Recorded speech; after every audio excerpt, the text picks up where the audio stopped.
Ngiyabingelela sizwe sakithi okhulumayo Luyanda wakwaMaphumulo uMashimane uZikode uDubandlela uZulu ngamalandelo walandela inkomo zabafukazi ozalwa intokazi yakwambe Ntombathu umthiso ontshikazi uNdaba ezitha umthengi inkomo abanye bethiya ngamahlahle ngomeni ngaziwa ngomgijimi abathi gijima mgijimi liyezo futhi simbelambela sentokazi ushinga sebeshingile phansi kweqembu ubuhle bamakhosazane which is iqembu elifonywe kuwona lo nyaka njengoba sihlangene nalo iqembu kwicamp yethu yokuqala okuyi-introduction camp lapho sizothula khona kwezinye intombi kanye nabanye unomehlo. Besacela usazisa unomehlo wakho nokuthi nikhempela kuphi? Unomehlo wami uMaluthuli sila endaweni yaseNewlands West eB5 masihlangana sijwayele ukuhlangana eCastle Hill Primary School noma eThobile Primary School.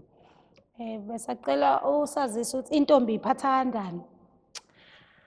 Okay, first of all intombi yonke indawo lapho ihamba khona isuke iphethe isithunzi noma i-character which kumele ikuhloniphe yabo. So intombi mangabe ihamba noma ikephi mhlawumbe emgaqweni iba nendlela yokuhamba uma iphumela ngaphandle emgaqweni iba nendlela yokugqoka intombi ayiphumi igqoka into emfishane ke manje engathi idonsela yona abafana basically yonke into eyenziwa intombi iyona echaza ukuthi iwumuntu kanjani. Intombi ayiwudli uchephisi, intombi ayiphuzi, ayiphumi yolala ama-outi, iba nendlela yokuhlonipha wonke umuntu around yona, umzali, unomehlo, wonke umuntu oseduzane nayo. Ngoba uthi intombi ayiphuzi, kulezi ntombi lezi ey'phuzayo, ungathini kuzona mhlampe mengase kuthiwa nje uyayala mhlampe ngoba ubeke ubone ukuthi intombi ayiphuzi? Empeleni abanye kusuke kuyinto abakhule yenziwa vele emakhaya engenankinga but ekugcineni ngokwami mangibuka ngowami umbono ngalesi khathi umuntu under influence noma i-control of utshwala angagcina enza izinto eziningi ezingagcina zimsusa kwakhona kuyona le ndlela le yomntombi. So mina nginga-advise entombini ey'phuzayo ukuthi ngokwami ngibone ngazi ukuthi mhlawumbe kungcono intombi ingaphuzi ukuze ingagcine iy'faka yona eweni lokuthi iphelele umntombi bayo. Siyakuzwa, ngicela ungichazela intombi netshitshi. Okay, kunomehluko phakathi kwentombi netshitshi.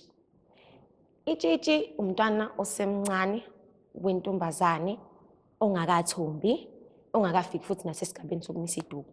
Bese kuthi intombi intombazane esikhulile esingakwazi ukuthi ihambe iyomisa iduku esithombile futhi.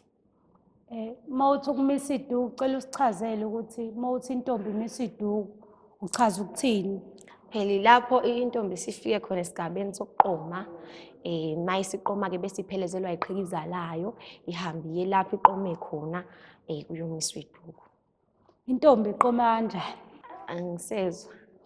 Intombi angithi ilokhu like usichazele ukuqoma kwentombi asisho angisho ukuthi unephutha ukuthi intombi iyaqoma.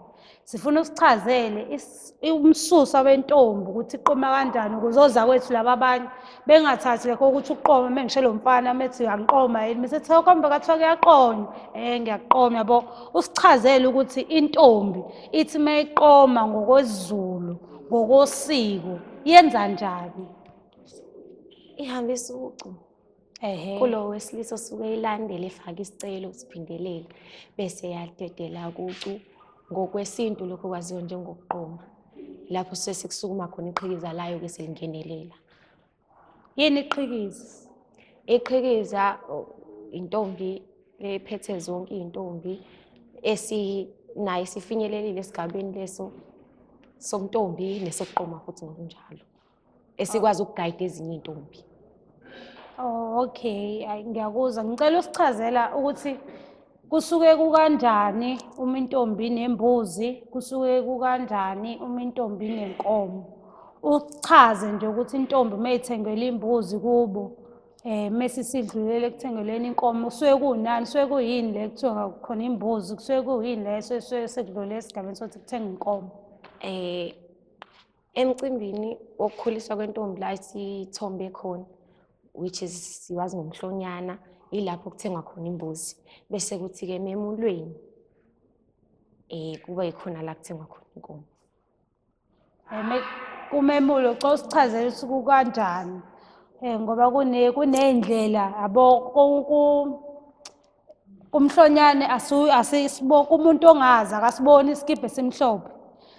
Kumemulo babona into engathi isikibha yamanzi emhlophe. Sesenzela kwabangazi ukuthi bakuchazele ukuthi kusuke kukanjani, usichazele nje usibekele odabeni njengentombi. Nawe uyothi mhlampe uma ungena kini mhlampe mebekufaka into mhlampe mekuyimbuzi ngokuchaza kwakho mhlampe usubona usufakwe umhlwehlwe kuyimbuzi. Mhlampe usichazele lapho ngoba ngeke ukwazi ukufaka umhlwehlwe embuzini. So njengentombi ezaziyo, cela usichazele. Ngezizathu sokuthi nami ngisakhuliswa under omama, angikakabi nalo ulwazi oluningi. Ngingathanda ukuthi mhlawumbe lokho ngikufunde kuyena usisi, ngoba ngisakhuliswa, ngisangaphansi, ngisafunda. Lokho angikakabi nalo ulwazi, kodwa ngingathanda ukukufunda. Okay, ngicela usazise ukuthi iy'ntombi ziya nini emhlangeni, kuyiphi inyanga, zibuye nini, usichazele emhlangeni ukuthi nisuke kuyokwenziwani. Usiqalele ngoLwesihlanu menihamba ukuthi nifike nenzeni nangeSabatha mese usichazela mese senibuya. Emhlangeni kuyakhanjwe ngenyanga yesi-9, which is uSeptember, ekuqaleni kwayinyanga nge-weekend yokuqala. Kuhanjwa ngoLwesihlanu, uma kuhanjwa ngoLwesihlanu, mhlawumbe isikhathi esiningi kuyaye kufike ngoMgqibelo. So ayikho iprocess eba khona ngoLwesihlanu, kuyaye kufike ngoMgqibelo. Uma ngabe sekufikiwe ngoMgqibelo, uhlanganwe lapho iy'ntombi zibe ndawonye ematendeni, zicule, zijabule, zibungaze ubuntombi bazo. And then ekuseni zihambe ziyogeza emfuleni, zibuye zigqoke. Emva kwalokho bese kuba uhlelo lokuthi zihambe ziyolanda umhlanga ziwuyise esikolweni. Ungaqhubeka uchaze nangokubuya kwentombi kube kanjani ngoba usasichazela uMgqibelo, shuthi iy'ntombi ibuya ngawo uMgqibelo. Cha lutho, uma ngabe seziqedile kubekwa umhlanga esigodlweni, umhlanga iwona-ke ohlukanisa intombi netshitshi lomgunyathi. Umhlanga uma ngabe uqonde nje waze wayofika esigodlweni, usuke nje impela kuyintombi leyo eklini ehlanzekile. Kodwa uma ngabe umhlanga kube khona la oqhephuke khona, hhayi kusuke kungasayona intombi leyo. And umhlanga ngalesikhathi siwubamba siwuhambisa sisuke sikhuleka kuwona ngoba sikholelwa ukuthi umhlanga uyakwazi ukuthi uma ukhuleka kuwona ucela njengentombi bese uyazithola izinto osuke uzikhulekela. So endleleni yethu siphethe imhlanga sisuke sikhuleka, sicela konke, sicela ukuphasa, sicela ukuthi siqhubeke futhi sikwazi ukuyigcina. Siphinde sibuye futhi emhlangeni nangokuzayo. Then mase siyibekile-ke imhlanga kuba ukuthi siyabuya sifike lapho ematendeni sidle sikhumule, kuthi-ke sibe sesilungiselela ukuhamba and then ngesonto iy'ntombi ziyabuya sonke.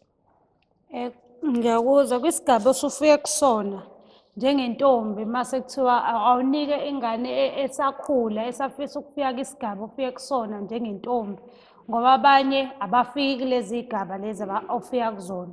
Wena cela usichazele ukuthi njengentombi ukwazi kanjani ukumelana nalezo y'ngqinamba lezo zokuthi iy'ntombi zibuye y'thukwe, iy'ntombi zibuye zibekwe ngamagama. Njengeseluleko-ke ey'ntombini ukuze ifike kwisigaba lesi wena ofike kusona engaphansi kwakho noma ey'sakhulayo kodwa ey'kwaziyo ukulalela abangaphansi kwazo. Ufike kanjani kwisigaba kuleso kusona and umelane kanjani ney'ngqinamba? Okokuqala, iy'ntombi ey'ningi ayithukeli into engekho. Iy'ntombi ey'ningi ziba nalo mqondo wokuthi ngoba mina ngiyintombi, umuntu enze into emehlisa isithunzi ngenxa yokuthi leli gama lomntombi selithathe walishintsha walibeka ngenye indlela. Othola ukuthi umuntu akasenandaba nabantu amahlo nawo asamshayo, sekahambe nje ngethathe emgaqweni athi ngiyintombi phela, yabo. Leyo nto obviously ngeke izisilethele amagama amahle asuka kubantu. Umuntu enze isinoma kanjani nje, ahambe nabafana, othola ukuthi mhlawumbe ufunda nabo, ahambe nequlu nje labafana, ame ngokuthi ekugcineni uyintombi. Egcine ey'thola kanjalo-ke iy'nhlamba. So ngingeluleka ukuthi umuntu akabe nendaba nesithunzi sakhe, hlonipha isithunzi sakho nje uyintombi, hlonipha umzali ekhaya futhi ayikho-ke intombi engenayo inhlonipho. Uma ungenayo inhlonipho awuyona intombi. Basically ihlo leli lesolibheka la kogogo liyisimboli yomntombi yabo, alisho ukuthi usayintombi. So ukuthi unehlo without izenzo zomntombi akusho ukuthi uyintombi. Mawungabamba nje lapha ekutheni iyintombi ngehlo nangezenzo zomntombi. Inhlonipho ihamba phambili entombini. Isithunzi sentombi sihamba phambili entombi. Ngiyakuzwa, besacela usichazele umbala weqembu, usichazele nokuthi abafisa ukunithola, nitholakala kuphi, kanjani? Umbala weqembu iwona-ke lo u-red and white njengoba ungibona ngiwugqokile nje. U-red basically sawukhethiswa ukuthi sazi ukuthi u-red esizweni sakithi urepresent uthando. So sakho ubumbano-ke thina ngalo mbala esiwugqokayo, and sitholakala lapha ey'nkundleni zokuxhumana ku-TikTok. Uma ubheka nje uthi ubuhle bamakhosazane bulula, and then ey'nkundleni lapha-ke emaseluleni usithinta kwinamba ewu-081 367 8575. Siyabonga. Bonga.